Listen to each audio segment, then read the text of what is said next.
warahmatullahi wabarakatuh. Perkenalkan, saya Rosman dari Lakbar dari program studi ilmu kelautan NIM STK 22 mendapat saya ambil dari materi tersebut, yaitu perilaku sebagian besar pengusaha yang tidak ramah lingkungan dengan mengonversi mangrove dan membuang limbah tambak ke perairan telah mengakibatkan degradasi ekosistem pesisir dan memarginalkan masyarakat lokal.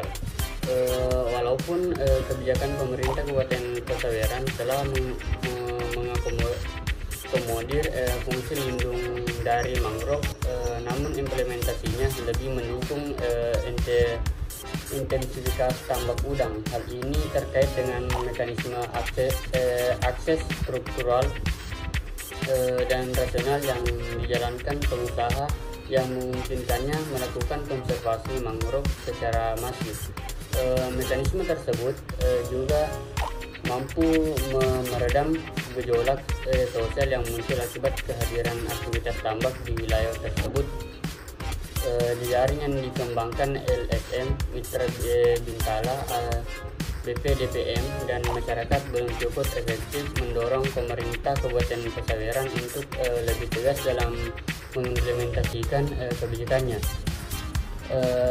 Ketegasan pemerintah Kabupaten Pesawaran dalam mengimplementasikan kebijakan yang terkait dengan pengelolaan mangrove secara lestari dapat didorong dengan memberikan tekanan yang lebih kuat melalui jejaring yang tidak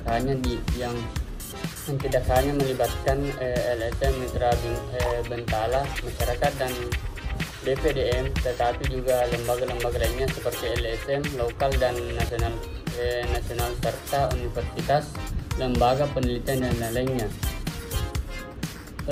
Relasi antara pengusaha tambak udang dengan jejaring tersebut dapat dijalin melalui akademisi untuk mengembangkan wawasan pengusaha menjadi lebih terbuka terhadap fungsi dan manfaat mangrove. Hal tersebut dapat dipadukan dengan kegiatan tanggung jawab sosial perusahaan di bidang lingkungan, inisiatif dan partisipasi yang muncul dari masyarakat berupa kelembagaan lokal seperti organisasi BPDPM dan aturan daerah perlindungan mangrove di Pulau Pahawang dapat dijadikan salah satu model pengelolaan sumber daya alam di tingkat lokal.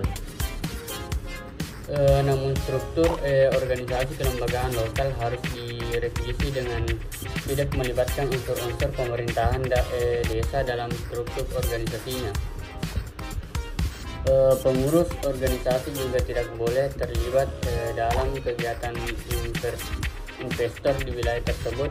Hal ini akan membuat organisasi menjadi lebih independen dan mampu bertahan dari intervensi aktor lainnya yang mempengaruhi politik di tingkat lokal.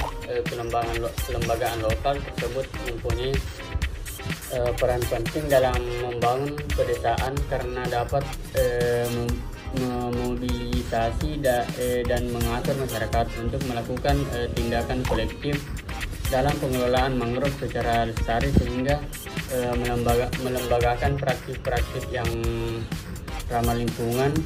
Konservasi mangrove dapat disinergikan dengan menciptakan peluang dalam peningkatan alternatif mata pencaharian masyarakat dan pada akhirnya akan menurunkan tekanan terhadap mangrove. Untuk itu diperlukan upaya berkelanjutan yang dapat dilakukan dengan mendorong kelembagaan lokal, meningkatkan kapasitas masyarakat melalui penyuluhan dan pelatihan, membangun kesadaran masyarakat untuk berbudaya ramah lingkungan, peningkatan sarana dan prasarana umum dan lain-lainnya.